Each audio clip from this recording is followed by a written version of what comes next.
Bengal things today India things tomorrow, কিন্তু আজকে দেখা যাচ্ছে সেই কথা টোটালি রিভার্স, টোটালি বিপরীত। তার কারণ হচ্ছে কি, পশ্চিমবঙ্গের অধিবাসী বৃন্দয়ে আমাদের ভাবতে অবাক লাগে, আমাদের নিজেরা লজ্জিত, আমরা যথেষ্ট লজ্জিত এই কারণে যে আমরা পশ্চিমবঙ্গের অধিবাসী। তার কারণ হচ্ছে কি, শিক্ষায়, দীক্ষায়, কর্মে এবং সাংস্কৃতিক জগতে এবং আমাদের কৃষ্টিতে যেভাবে আমরা দেখিয়েছিলাম, যেভাবে আমরা উন্নত ছিলাম, যেভাবে আমরা মাথা উঁচু করে আমরা দাঁড়িয়েছিলাম, আজকে এই তৃণমূলের যে রাজত্ব, সেই রাজত্বের শেষ দিকে এসে আমরা যেটা দেখছি, তাতে আপনারা জানেন যে শিক্ষা ব্যবস্থাটা টোটালি ভেঙে পড়েছে।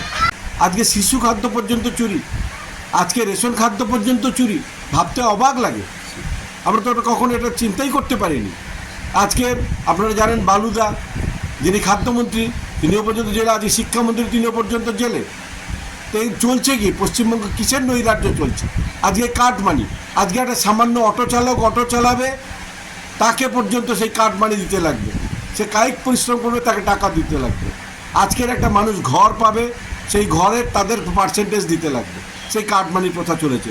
আসন্ন বিধানসভা নির্বাচন যে 2026 হবে, সেই 2026 আপনারা দেখবেন তাদের বিদায় ঘণ্টা তাদের বেজে গেছে, তাদের বিসর্জন আসন্ন। 2026-এ এই সরকারের পতন নিশ্চিত। তার কারণ, পাহাড় প্রমাণ দুর্নীতির চোরাবালুতে এই দল, এই সরকার ডুবে যাবে, এই নিয়ে কোনো সন্দেহ নেই।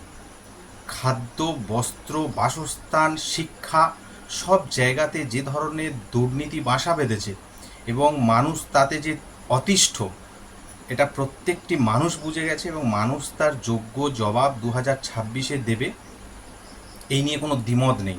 তাই 2026 তৃণমূলের বিসর্জন।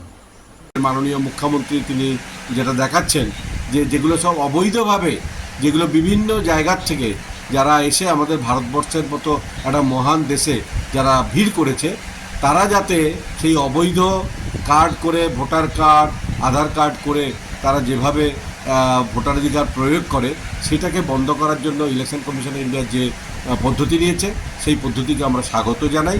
এবং আমরাও চাই আমরা পশ্চিমবঙ্গের নাগরিক হিসাবে যারা প্রকৃত অর্থে যারা নাগরিক, তাদের নাম যেন বাদ না পড়ে, সেটা আমাদেরও ভারতীয় জনতা পার্টির পক্ষ থেকে আমরা সেভাবে পদক্ষেপ নেব। আপনারা দেখছেন শুধুমাত্র এই রাজ্যের সরকার, এই তৃণমূল কংগ্রেস দলটি বিরোধিতা করছে যাতে করে এই রাজ্যে যে সকল রোহিঙ্গা অবৈধভাবে বাংলাদেশ থেকে এসে এখানের ভোটার হয়েছে, তাদের পাশে দাঁড়ানোর চেষ্টা করছে, তাদের নাম যাতে না বাদ যায়। কারণ এই রোহিঙ্গারা তৃণমূলের ভোট ব্যাংক, এদের ভোটাধিকার যদি চলে যায় তাহলে কিন্তু এই তৃণমূল দলের বা এই সরকারের অস্তিত্ব থাকবে না বা তাদের গদিও থাকবে না। তাই ভয় পেয়ে গেছে, ভয় পেয়ে তারা এখন চেষ্টা করছে যাতে করে মানুষকে ভুল বুঝিয়ে মিথ্যে কথা বলে এইটাকে যদি আটকানো যায়।